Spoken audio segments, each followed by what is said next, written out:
Hi everyone, that is my interview project for the class where we debunk myths around bilingualism. My name is Lisa and I was born in the bilingual region in Ukraine. So today I'm gonna talk to my friend who is also bilingual but was born and raised in a different context. Let's go. And how it's like the professors and other people who are watching this. I saw like you sent me all this like other stuff beforehand, like the questions, and maybe we can debunk some myths. Can you please tell us a little bit about yourself? You've introduced me quite a bit already. I'm Rapolas. I think every single conversation about like languages, I think a lot of it, especially when it comes to like native languages, a lot of it also comes down to the sort of identity question becomes interesting, and it definitely intersects quite a lot of the language question. I was born in the UK. My family are Lithuanian.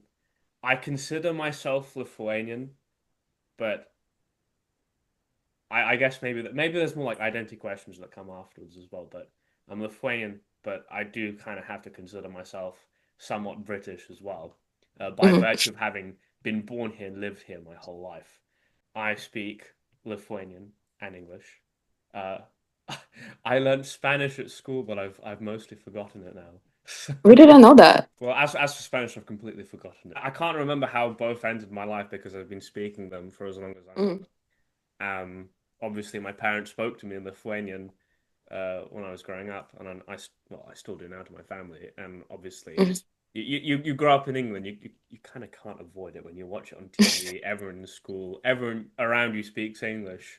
It'd be a bit weird if you didn't. Any other languages? Because every time we've actually met, I was constantly hearing some Romanian jokes. You see, London is a very, very, very diverse city. It's a very multicultural place.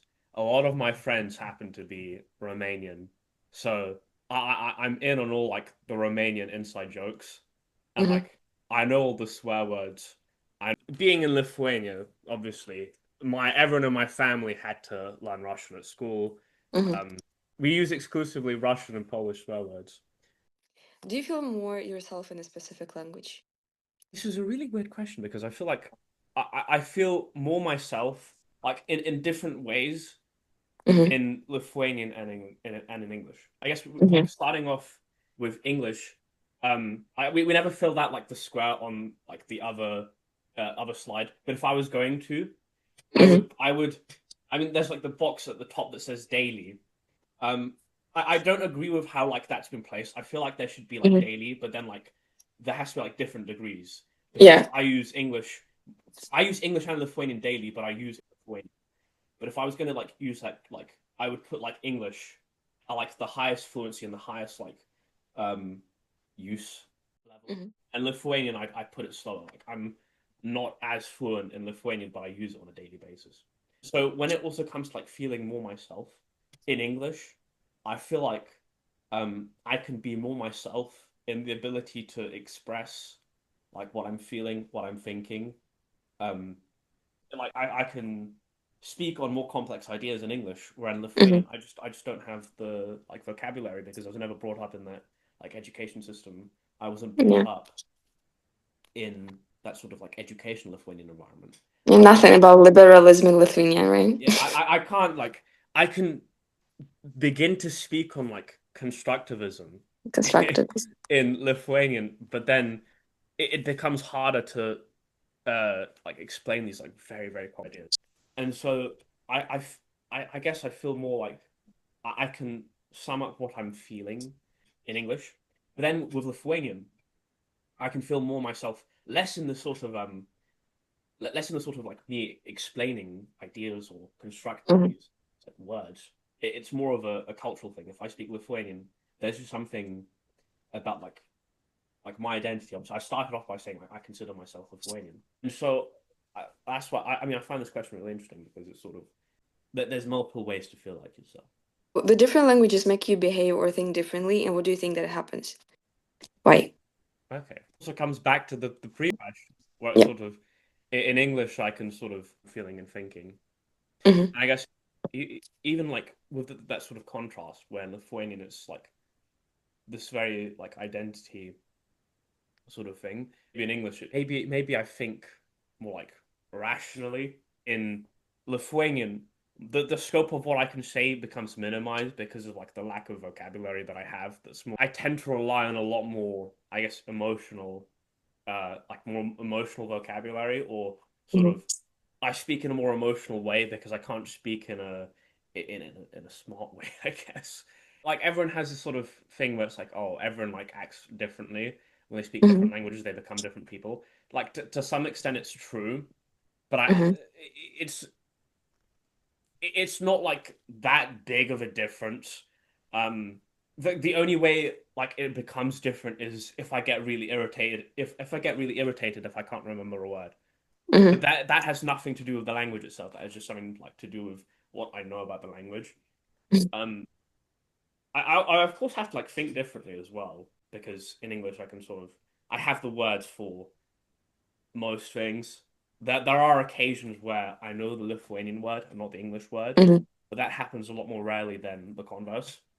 Mhm. And so in when I'm speaking Lithuanian, I have to like I have to sort of like think I guess twice as much almost because I have to one not only think about like what I'm saying but then also how I can say and how I can like put it in what I know. When you ask a kid how they feel about something, they you won't always end up having them sort of spew this very sort of like um Mhm. intellectual like very rational argument. Yeah. They will go to sort of the basics of like I like this, I don't like this. And Mhm. I almost feel like when I speak Lithuanian, I feel like I'm like 8 years old again. The thing about this book is that a lot of things are always being repeated, and the whole book seems to be like it talks about, the same things all over again. But at the end, each of the chapters always tries to, get us a little bit deeper in some sort of different domain, and even though we're talking about the same things almost, it still opens up a little bit differently. So this question, but also, do you think that being bilingual means being bicultural? No, but there are cases where it can be, and I think it probably applies more in my case than anyone else's because I would probably consider English and Lithuanian to be native languages, Hmm. where most people will only have one native language Hmm. and they will learn another one in their later life. And whether they adopt the culture around it really depends on do they live in that country, do they assimilate with the areas around them. Whereas for me, I sort of grew up in both contexts. I grew up in a Lithuanian household. I spend all my summers and my Christmases in Lithuania. So I Hmm. spend like 2 months of the year in Lithuania and the other 10 in Britain. And so what ends up happening is I have like two different cultures around Hmm. me. Also in a very interesting way. When I went to BFTF, first time in my life where I was in a different country, Hmm. not with my own family, to explain who I was and what my cultural identity was, that became to me a very different question to what it was before. Okay, how was it with Bennis? Because Bennis is, Lithuania, right? And Yeah, Asta. yeah. With Bennis and Asta, I mean, I was always Lithuanian. Obviously, I represented the UK and stuff. There was like when we went to when we were going to the Capitol building, Asta was like, "Oh yeah, like I need your passport details." On my name, it had already been put down that I had like a British passport, and I told Hmm. her I don't have a British passport. I have a Lithuanian passport. She's like, "What? You don't have a passport?" And so I don't know if like to them they were saying like a little different about me, but like I spoke Hmm. to Asta and Dennis in Lithuanian. Everyone else at BFTF, to whom my like Lithuanianness wasn't pertinent to them, Hmm. that like the question of like who I am and what culture I like belong to became something very different. Because in the Hmm. UK, it's very easy to I guess make people be outsiders. Grew up in so I went to primary school and secondary school, and the majority of the people there were Black British, and Hmm. so even then, myself being this white Eastern European guy, already something like different about me. And then now at my sixth form, the majority of the people who are there are white British. And so Hmm. then again, there's something that differentiates me in all Yeah. these contexts because at my primary and secondary school, everyone there, they had most people there had English as their native language, and at my sixth form now. And so for myself, where I've always had this like different sort of cultural identity within Hmm. the UK, it becomes very easy for myself to just say I'm Lithuanian. But at BFTF, the first thing that people understand about me is like, oh yeah, I start speaking and they think, who's this posh British guy? Yeah. Like who like that guy has to be British as like most British guy ever. And so immediately I was it was so much easier to explain myself as being Hmm. British in Yeah. America, whereas in the UK it's either you're British and no one talks about it, or you're not British and then people ask you about it. When you dream, which language do you dream in? Does it change depending on the context or not?